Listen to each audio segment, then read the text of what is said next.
Hi, and welcome to another episode of Mark's Motivational Podcast, another Authors Tuesday. Today, I'm delighted to be joined by another great author, Mary Berry from Ireland, and another Irish writer. It's great to have you on the podcast today, Mary. Thanks a lot for joining me. Lovely to be here, Mark. Thanks for having me. Yeah, no, you're very welcome. It's great. Would you mind just starting the podcast off just by telling the listeners a little bit about yourself and the books you've written would be great, please. I will, of course. So I'm pretty new to authoring, Okay. even though I'm around a long while. I taught for 30 years in Carlow and in Kerry. And then I took early retirement and continued to teach, but this time people and their horses. And yeah, so quite a different change of direction. And I was doing that actually very successfully, and I had lots of courses all over the world. And then there was a pandemic. Who would have guessed? Yeah. So I have three now very grown up children. And when they were very young, I used to make up little books for them. So I would do silly phonic stories. Phonic books weren't available at that point. Yeah. And I would, and they would color them, and we would talk about the various things in them and so on. And the result of that was that they actually all became really good readers at a very young age. And at that stage, I did try, because I did try to approach several publishers.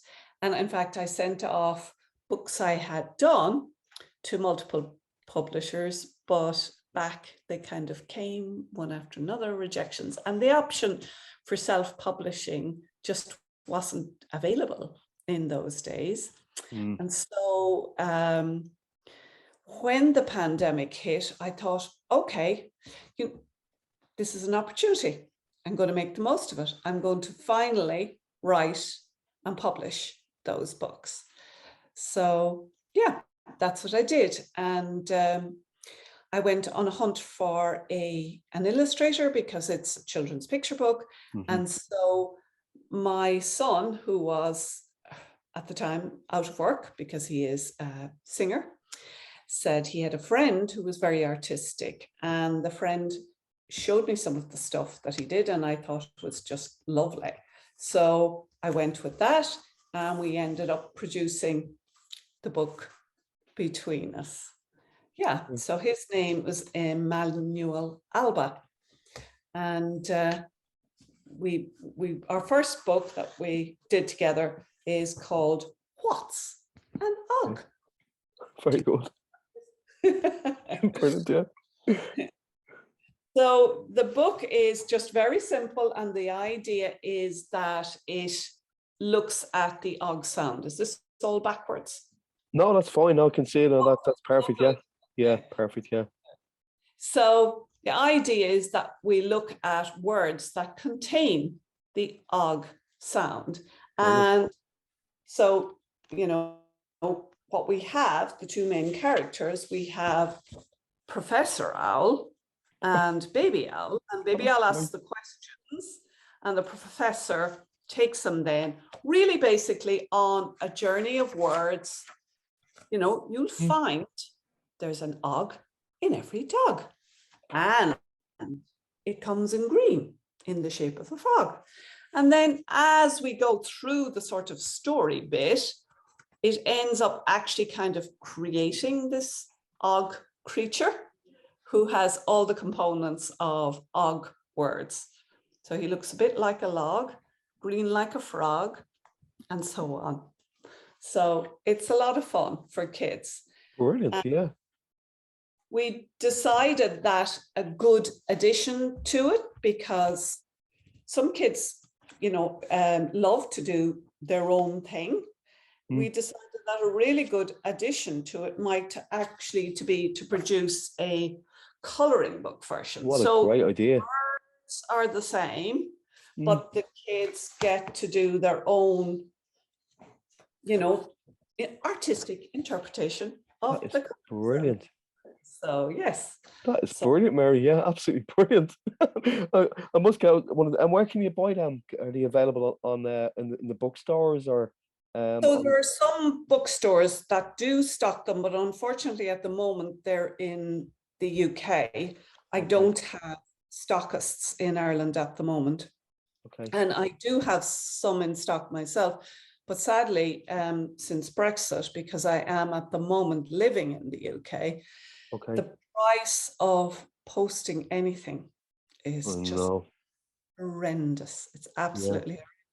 So sadly, I have to say to people that you can order it and get it on Amazon, and through Amazon for people who are not currently in the UK is the best option. Much and all as I would like to be able to say, oh, go to, and Yeah. hopefully in time that will be the case. I'll be able to say, such a shop is stocking it, and that would be huge. Mm. Yeah. So they're Mm. just not available yet in the bookshops, but they will be shortly.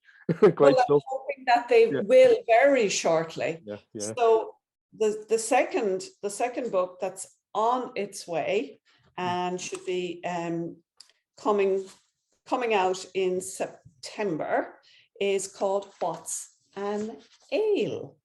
And again, Professor is answering the question. You Yeah. find there's an ale in every snail, and so on. And again, Right. we have a coloring book version Mm. of that one as well, so that kids get to choose whether they want to have the colored version or do some work themselves. Yeah. Yes. Well And done, Mary. That's absolutely brilliant. I have two little friends here that a good pal made for me. And of course, this is Professor and Baby Owl. And Right. they come with me whenever I'm reading my books or telling the stories, and kids love them. So Oh, that's great. That's a great addition, all right, isn't it? yeah. Yeah, I love the illustrations. The illustrations are great as well, aren't they? They're They're really good. lovely. I Yeah. love them. They're very colorful, very simple, and straightforward. And the book is designed for younger age children. It's Yeah. really designed for sort of 3 to 5, maybe 6-year-olds, to sort Yeah. of encourage them, into reading and to love books. So they're just perfect for that kind of age. Really nice and simple, and so Yeah. on. And they Yeah. can get involved. And then as well as that, we also have produced a sort of a little activity / workbook for kids, Great. so that they can, for example, find, just be No. very careful with this fuzzy thing, Yeah. match the word to the picture, find the rhyming words, and there's 20 pages of kind of fun stuff in here, including, this is my favorite, mini Sudoku. Yeah. Yeah. No, that's brilliant, Mary. That's absolutely and I hope they're doing really well for you. When did you release it? Just the last year, was it, or? Yeah, Yeah. just a year ago, and I was Yeah. hoping to have the second one out much sooner, but life happens, things Yeah. happen. It didn't work out. So I have that one coming from this series, we're calling it the Read, Rhyme, Repeat series, because the words, all rhyme, obviously, at the end, and they're repeated as the little creature, if you like, that is an og, or the creature that is an ale, develops. And as well as that, I'm starting other books which are not related to this series. So the first one that's coming out is called Fleas. Yeah. Are you scratching already? Yeah. Yeah. You know what the collective noun is for lots of fleas? There's a question for you. Lots of fleas. Oh my God, Mhm. you have me puzzled there. It's actually a scratch. When I asked that question recently, someone said an itch, and I thought that was a brilliant idea too, but it's actually a scratch, which is great. Very collective name for them. Yeah. Yeah. So there you No, thanks a lot for sharing that, Mary. That's brilliant because I love the interactive part as well because I have young kids as well. So you have another customer already. So, and Oh, I just, fantastic. yeah, I Oh, just think, I'm excited. yeah, and I just So think it's great that you know, it's creation from when your own kids were smaller as well because I can relate to that in my own book as well. So that's brilliant. yes, yes.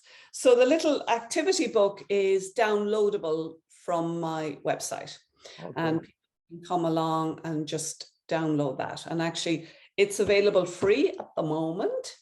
So I thought I'd make it free as I was coming on this podcast. So if you go on to my website, and my website is malbabooks.com, and I'll give you the links to put in later, but Yeah, you can see it here. grand. MALBA, malbabooks.com. And if you go to the freebies page, you'll be able to download that. And there's a Yeah, couple of other fun things in there as well. yeah. So That's great, Mary. Yeah, you can share the website, and I can put it on the show notes for people to check out as well on the links. You know. yeah, that would be great. Thank you Yeah. so much. No, no, definitely, definitely. And kind of what kind of inspired you most in your writing? I know that you made these stories up for your own kids, but kind of Yeah. what was any books that you used to read that inspired you really? That Oh gosh, that's a good question. I was an avid reader as a child. I think I read everything I could lay my hands on, and I think I knew every one of the Enid Blyton books. yeah, yeah, Yeah, and things like The Wind in the Willows and Alice in Wonderland, which is a very strange book if you start to look at it in any sort of depth for children. yeah, And I love rhymes. As children, we used to, in the car, um, learn and recite loads of rhymes, some of them. Oh, what was the one I thought of today? Well, one of them is things like, tell me, O octopus, I begs, is then things arms or is they legs? If I were thou, O octopus, I yeah, think I'd say not me, but us.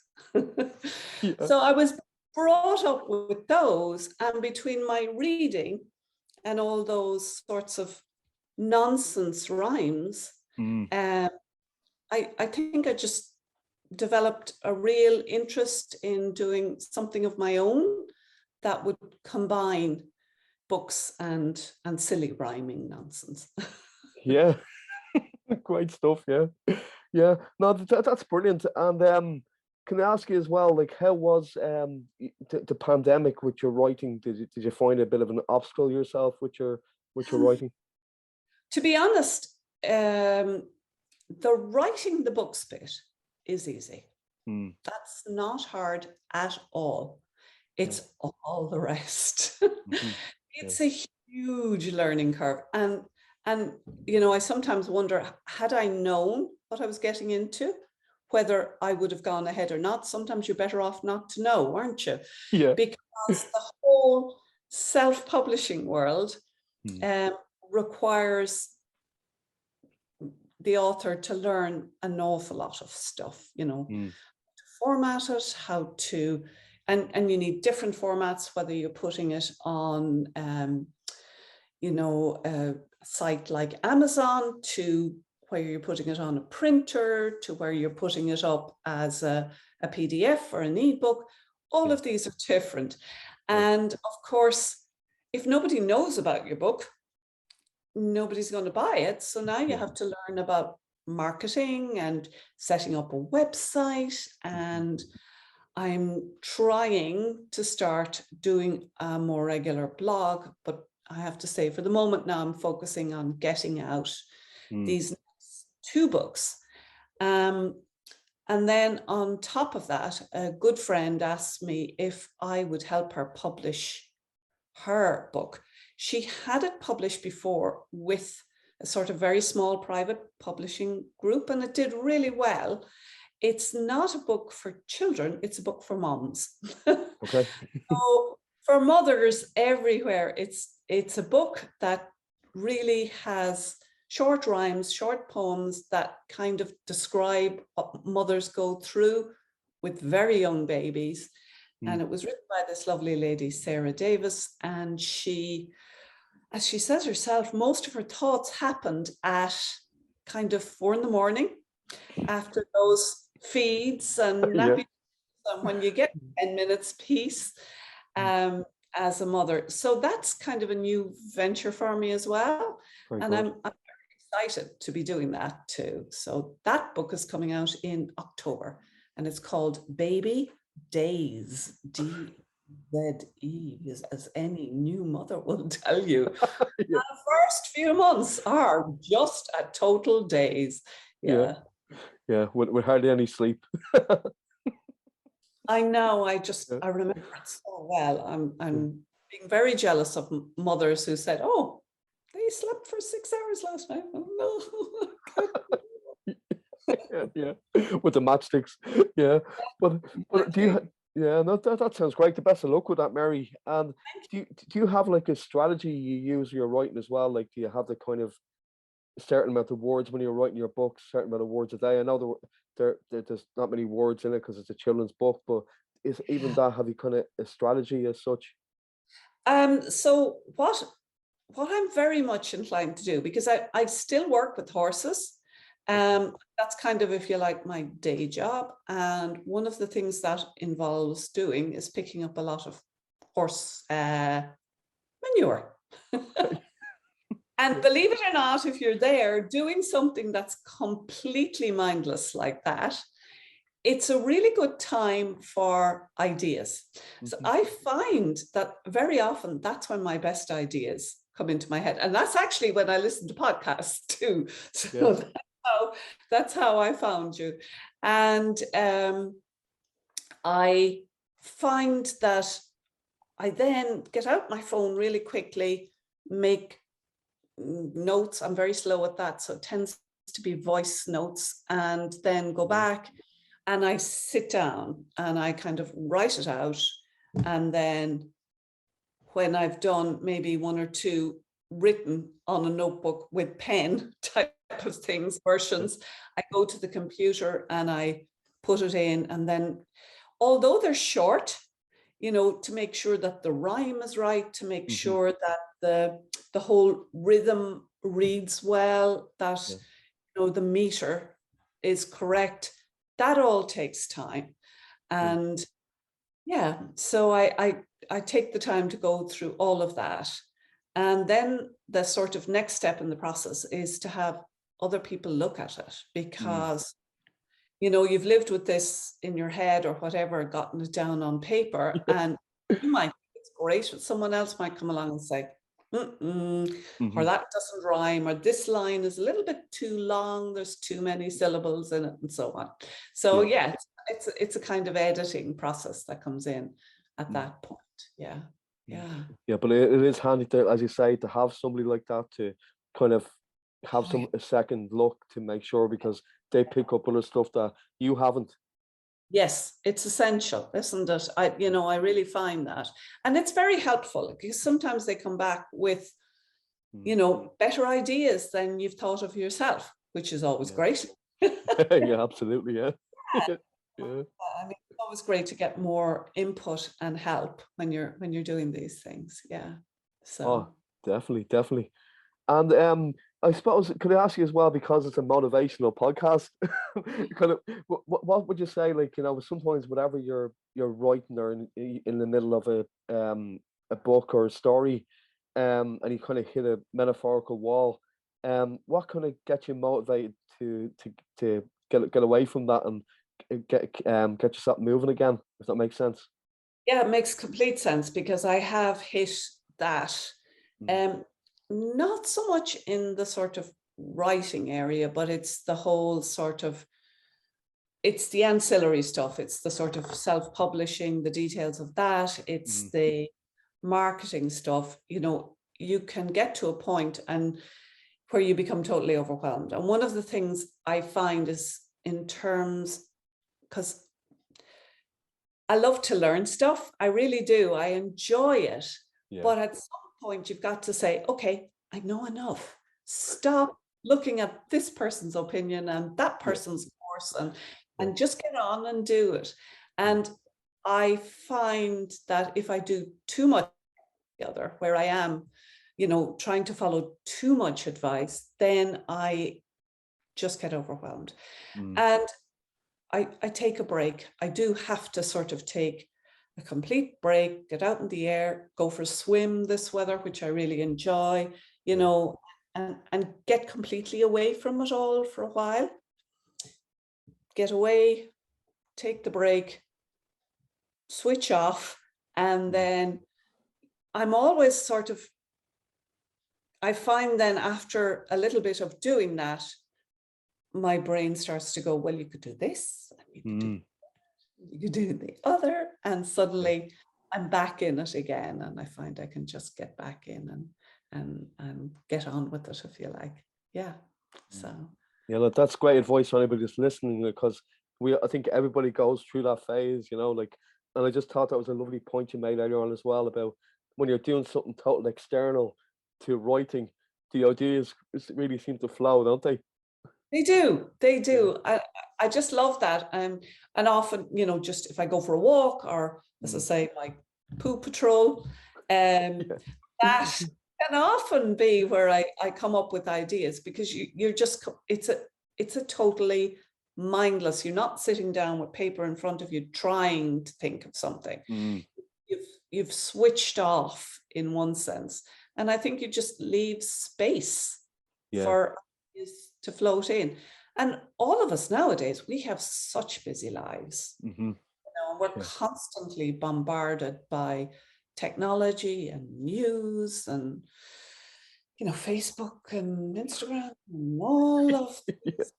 It's just kind of endless, and they are designed to suck you in and keep you going, so that it's I think sometimes it's just essential to turn everything off and get away and get out in nature, or go and do something that's just so different.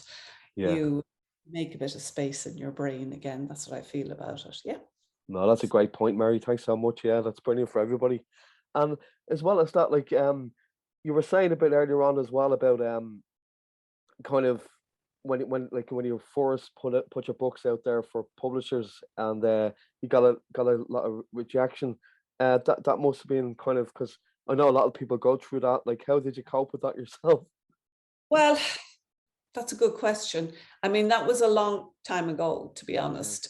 And I was at the time working full time and had young children. And, maybe if I had more free time on my hands, I might have pursued it a little bit more. But, life was very busy, and it only got busier. You have kids yourself, you say, so that in a way, when they're very young, you think you'll run off your feet, but it doesn't slow down for for quite a long period of time. And so, I sent off stuff. I was always, a little upset when you got a rejection back, but I must have sent out 30, 40, copies of my books at the time. And, maybe got 10 or 12 rejections back, and sort of thought, well, okay, it's just not going to happen right now. And I have plenty of other things to be going on with. Yeah. So, that was hard. That is hard. Rejection of any kind is always. Yeah. Oh, yeah. But I suppose the way to look at it as well, there's no thing as failure, only feedback. So like, you can, because well done to keep it going, and your books are absolutely amazing. I can't wait to get my hands on them myself, like, because I've got a 5-year-old, so he'd love that. Perfect. Yeah, perfect age. Yeah, perfect age. Yeah. Yes. You just have to, so as you said, there's no such thing as failure. There's only finding what doesn't work. And then you go and you try again, and you try again, and you try again, How many light bulbs was Edison supposed to have tried in That's the past, one. apparently, before he got one that really worked? Yeah. So imagine he had given up. I know, we'd all still be in the dark with candles. Yeah. There you go. So I mean,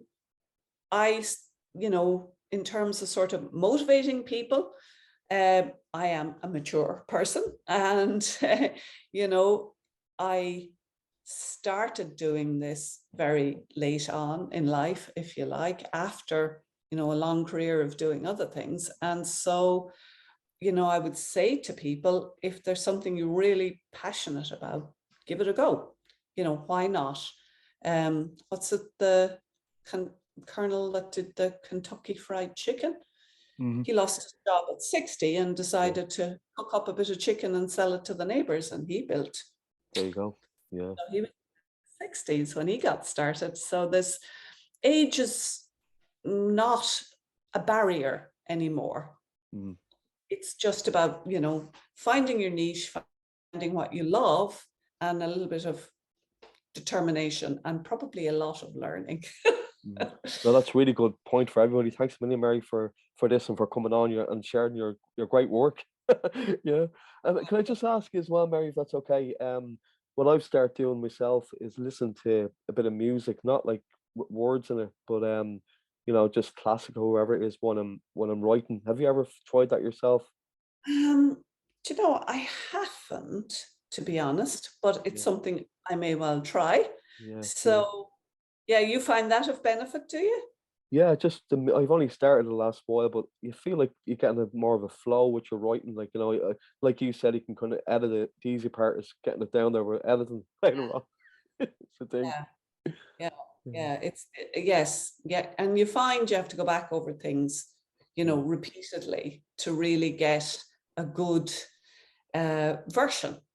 yeah. Because and it's important to kind of remember that our first shot is never the best. I mean, the 9 times out of 10 for most people, the first time they do anything, Mm, it's not going to be 100%. It does take work, it does take practice. And even my first book, I've already changed the covers on Amazon because the original design, while I liked it a lot, according to all the critics, it was not the kind of cover that will attract people and sell. So we did a complete revamp of the cover. I would show you that this was the original one.